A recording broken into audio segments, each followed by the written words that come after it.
Today's daily devotion is on the same passage that I'm preaching on today, so I hope you'll either be present in worship or able to join us online. That passage is 1 Timothy chapter 3, verses 14 and 15, and this is in the context of a letter that is written to Timothy. And this is what we hear.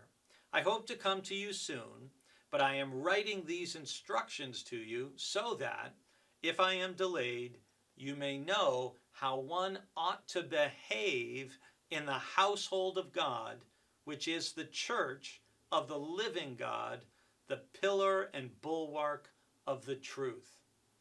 And as you're going to hear in my sermon today, there's three things we really want to focus on here. First of all, the image for the church that we'll be talking about throughout this week is the family of God. The church is the household or family of God.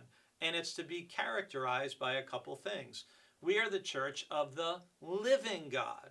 We believe that God is alive. We don't worship an idol, something made out of wood or metal or stone, but we worship a living God, a God who we believe is still active, still speaking, a God to whom we can speak and share our prayers and share our concerns and believe that there is a God who wants to hear from us and to be in relationship with us, as we talked about at the end of last week in Revelation.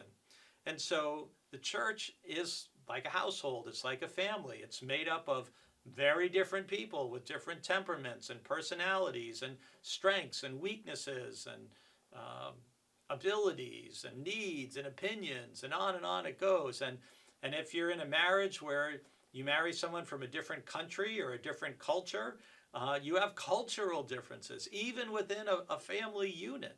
So there's all kinds of differences in any family. And the same is true in the church, which is the family or the household of God.